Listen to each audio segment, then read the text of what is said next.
Welcome back. Trini Lopez was a singer, musician, and actor, best known for his smash hits, If I Had a Hammer and Lemon Tree. Unfortunately, Lopez died due to COVID-19 complications on August 11th at the age of 83. Many Las Vegas musicians saying they are thankful for his role in society and his unique musical styles and what he did for other Hispanic musicians. Sally Jaramillo shares his story. Everyone loved that song.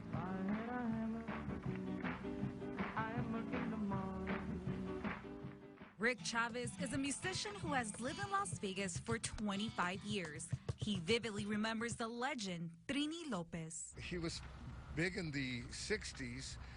What happened was, like, he recorded a song that Peter, Paul, and Mary did.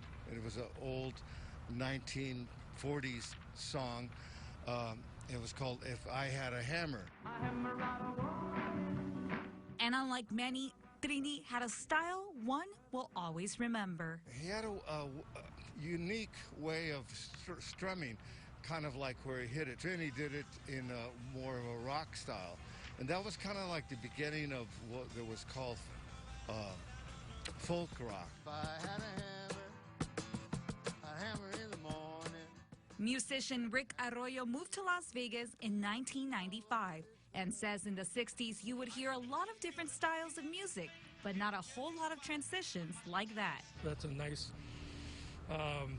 combination that he did, whether it was intentional or not. Mentored by Buddy Holly and Frank Sinatra, Lopez became an international star, one who would perform both in English and Spanish. The story goes, when he was in L.A., he was playing at some club, and Frank Sinatra happened to go in one night and basically discovered him. One thing's for sure, Lopez was always proud to be a Mexicano.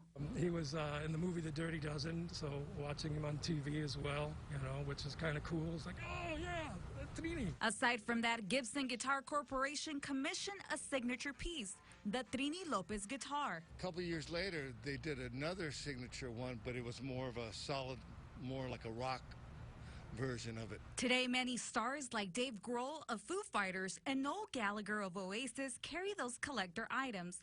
Lopez was inducted into the International Latin Music Hall of Fame in 2003 and the Las Vegas Walk of Stars in 2008. Many musicians like Chavez and Arroyo say he will always be a role model to follow. Sally Jaramillo reporting. Filmmaker P. David Ebersole finished shooting a documentary on Lopez along with Todd Hughes. The film is called My Name is Lopez and is expected to be released in 2021. Lopez's Las Vegas star can be found in front of the Flamingo Hotel and Casino. Well, music is the universal language. It evolves as people from different cultures join through notes on a guitar or a piano. The Rock and Roll Hall of Fame highlighting Hispanic inductees. Alex Strauss has more. Since the beginning of rock and roll, we've seen deep influences of Latino music. With this electric guitar, a young Richie Valens wrote his smash hit reinterpretation of a Mexican folk song, La Bamba.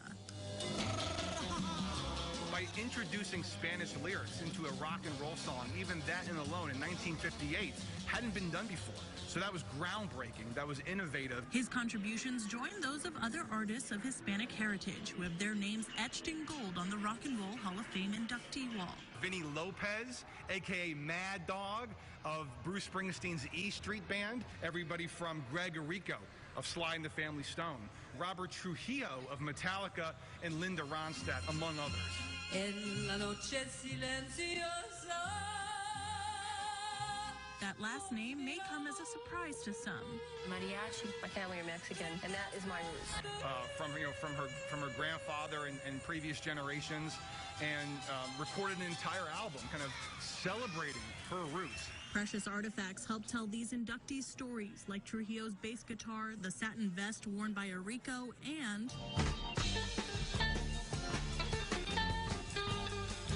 in our brand new Play It Loud special exhibit, we feature the famous Wolf guitar by Jerry Garcia of the Grateful Dead. Director of Fan Experience John Gerke says the Dead fostered a powerful communal aspect. Jerry Garcia always talked about how he tried to break down those barriers between performer and audience. It was more about we are all sharing in this experience together. One musician that Gerke says certainly has shared his heritage is Carlos Santana.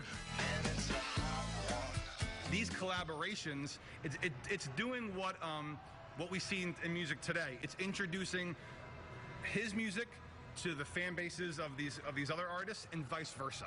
Pre-pandemic, the museum has participated in events like the annual Latino Heritage Fest. But in today's world, they encourage people to make use of their free online educational resources. Rock and roll has never been one thing. It's never looked one way. It's never sounded one way. If you have one image of rock and roll, I would encourage you to broaden that representation.